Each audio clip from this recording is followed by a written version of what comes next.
Zdravím na svém kanále, tady pozdrav z Bílé vody, vždycky říkáme poslední, dneska máme kalendářně první podzimní den, ale my se koupeme, je to sice studený, ale nám to dělá dobře, za sluníčku je fajn, na sluníčku může být i 25 stupňů,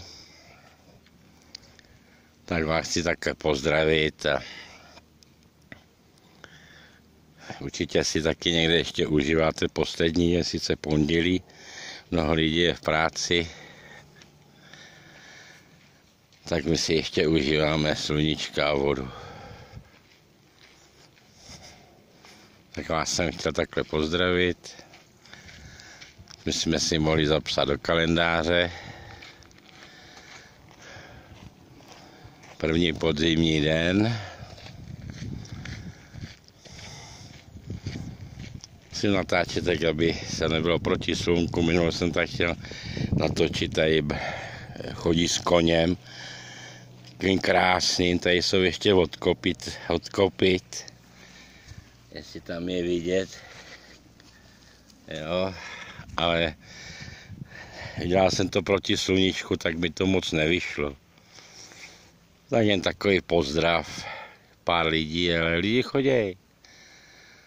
Ale jsou i tady otužilci, kteří chodí i v zimě, rozbijou led a koupou se.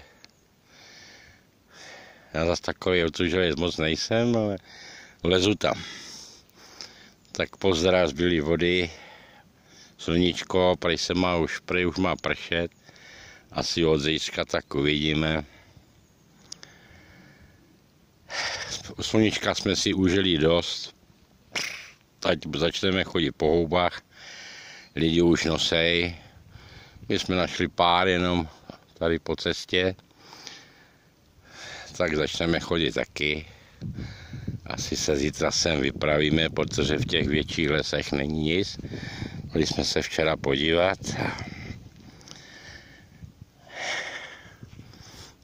Tady jsou sami osiky, břízy.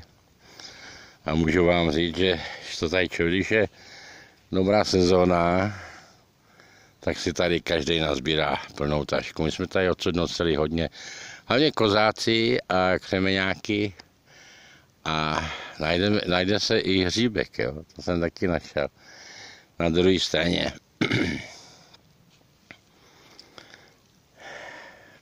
Jsme na Bílé vodě, Chodově.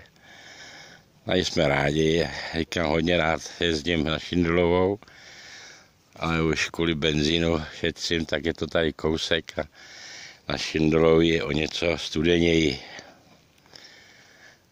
Voda je studená, ale příjemná. Tak jsem vás taky chtěl pozdravit a